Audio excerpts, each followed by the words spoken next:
Hoje nós vamos falar sobre o plano cartesiano.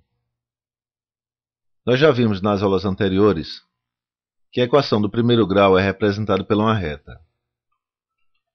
E a equação do segundo grau é representada por uma figura chamada parábola. Mas para fazer o gráfico da equação do primeiro grau ou do segundo grau, nós precisamos desenhar em cima de um plano cartesiano. E esse é o assunto da aula de hoje. Nós vamos estudar sobre o plano cartesiano.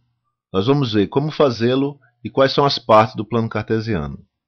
Para desenhar o plano cartesiano, nós vamos precisar de duas retas, que formam entre si um ângulo de 90 graus. O eixo horizontal é chamado eixo dos x, e o eixo vertical é chamado eixo dos y. O que a gente vai fazer agora é numerar esse eixo. Esse encontro nós vamos chamar de origem, e aqui é o zero, e vamos ter 1, 2, 3, e para lá infinito, e desse lado nós vamos ter os números negativos, menos 1, menos 2, menos 3 e infinito. E vamos fazer a mesma coisa com o eixo dos y. 1, 2, 3, e aqui embaixo, menos 1, menos 2, menos 3. E nesse plano cartesiano nós vamos traçar pontos. Então vamos supor um ponto 1, que é representado assim. Nós temos um número em x e um número em y. E vamos ver um ponto 2, que nós vamos ter um ponto em x e um ponto em y. Então, primeiro desenhando o ponto 1. Nós temos 2 em x, esse número aqui corresponde a x, e o segundo corresponde a y.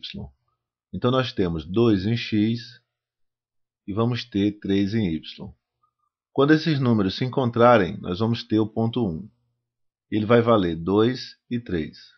E o ponto 2 vai equivaler a menos 2 em x, então eu vou em x menos 2, e 1 em y. Então esse ponto equivale a 1 em y.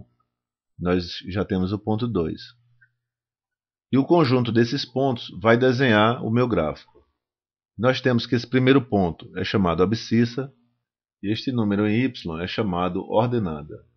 E esse conjunto formado por abscissa e ordenada é chamado coordenada. Então qualquer ponto no plano cartesiano ele é definido pela uma coordenada. E a coordenada é dada por uma abscissa em x e uma ordenada em y.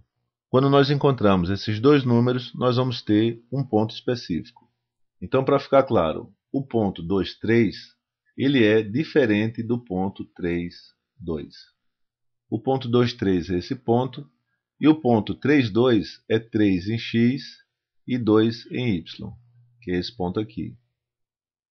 Vou chamar ponto 3. O eixo horizontal ele é chamado eixo dos x, ou ainda eixo das abscissas. Já o eixo vertical ele é chamado eixo dos y, ou ainda é conhecido como eixo das ordenadas. E o eixo cartesiano divide o espaço em 4 áreas. Nós vamos chamar de quadrantes. Esse primeiro é chamado primeiro quadrante. Essa região é chamado segundo quadrante. Este é o terceiro quadrante. E esse aqui é conhecido como quarto quadrante. Então esses são os componentes do nosso plano cartesiano. Nas próximas aulas nós vamos ver como pegar a equação e desenhar no plano cartesiano o nosso gráfico.